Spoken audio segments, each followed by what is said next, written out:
اپنے ساتھیوں کو بھی کہتا ہوں بھائی جو بھی واش روم میں جو جائے گا وضو کرے گا تو ٹیشو سے لے کے پورا فرش کیا, یہ نہیں کہہ رہا کہ وہ اس میں گھس جائے, وہ تو ویسے ہی صاف ہوتا ہے. فرش کو اچھی طرح کیا کریں, نیچے کا صاف کریں, اس کے بعد ہاتھ اچھی طرح دھو لیں. آپ تھوڑی سی ٹینشن ہوگی, تھوڑی سی ہمت ہوگی, لیکن صاف ستھرا رہے گا. جہاز کے عملے کو یہ اعتراض نہیں ہوگا کہ یار ہمارا واش روم گندا کر دیا, یہ کیا مصیبت میں ڈال دیا ہم لوگوں کو. تو یہ بھائی یہ ٹینشن تو لینی پڑے گی نا. ایسے فری پکڑ کی نماز تو کچھ بھی کام نہیں ہے, تو چلو نماز پڑھ لیتے ہیں, ٹائم اچھا گزر جائے گا, یہ تو بہت سے لوگ کر لیتے ہیں. نماز کا پتہ بیماری اور سفر میں چلتا ہے, بیماری اور سفر میں چلتا ہے کہ یہ نمازی ہے یا نہیں. بیمار ہو گئے, اب طہارت مشکل ہو رہی ہے, بھائی چھوڑو یار یہ کر دو, تیمم کر لیں گے. بھائی تیمم جب جائز ہے, جب پانی کا استعمال ممکن ہی نہ ہو.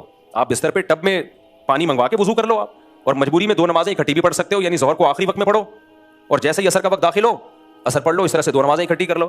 تو جتنی اللہ نے اجازت دی ہے اتنی تو ہوگی میرے بھائی, جتنی اللہ نے نہیں دی آپ کو اپنی طرف سے نہیں کرنی. وہ ٹینشن آپ نے لینی ہے, اور مجھے اور آپ کو وہ ٹینشن لینی پڑے گی. تو میں یہ بتا رہا تھا کہ ہمارے جو اس ایک لبرل قسم کے اسکالرز آ رہے ہیں, تو جب یہ جدید طبقے کو دیکھتے ہیں کہ ان سے ڈرامے فلمیں چھوڑنا بہت مشکل ہے, تو ڈرامے فلمیں لیگل کر دیے, ان سے مخلوط ماحول سے بچنا مشکل ہے, تو وہ سب لیگل ہوتی چلی جا رہی ہیں. تو 2 چیزوں میں سمجھوتا نہیں ہو سکتا, جو اصل میں بیان کر رہا تھا. پہلی بات, مقاصد شریعت جو ہیں ان میں سمجھوتا نہیں ہو سکتا.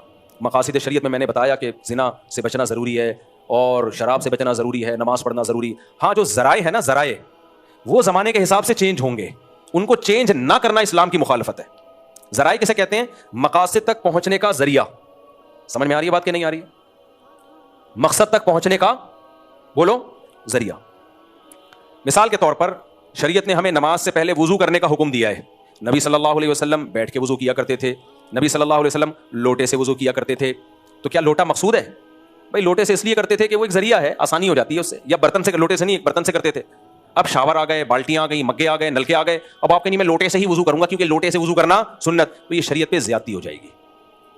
یہ شریعت پہ کیا ہو جائے گی؟ زیادتی. بھائی نبی بھی اس لیے بالٹی برتن سے کہ اس زمانے میں برتن کا رواج تھا. نبی صلی اللہ علیہ وسلم تبلیغ کے لیے ٹرین یا جہاز پہ کبھی گئے ہیں بھائی؟ نبی صلی اللہ علیہ وسلم تبلیغ کے لیے گدھے پہ گئے ہیں یا گھوڑے پہ گئے ہیں, اونٹ پہ گئے ہیں؟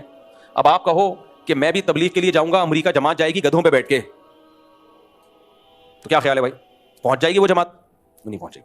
گدھے پہنچ جائیں گے, ہو سکتا ہے, وہ نہیں پہنچ پائے گی. تو بھائی گدھا مقصد تھوڑی ہے, ذریعہ مقصد ہے. مولانا ابو الحسن علی ندوی رحمۃ اللہ علیہ بہت ہی زیرک خاندانی عالم گزرے ہیں, بہت دور اندیش عالم تھے. تبلیغی جماعت میں عربوں میں ریاض الصالحین لانے والے وہ ہیں.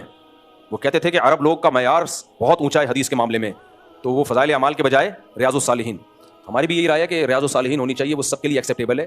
باقی فضائل اعمال پہ جو اوٹ پٹانگ الزامات لگائے جاتے ہیں وہ الزامات بہرحال غلط ہیں, لیکن جب کام پوری دنیا میں پھیل گیا ہے تو ریاض الصالحین کی حدیثیں وہ ان کی کسی حدیث پہ ذوف کا الزام نہیں ہے.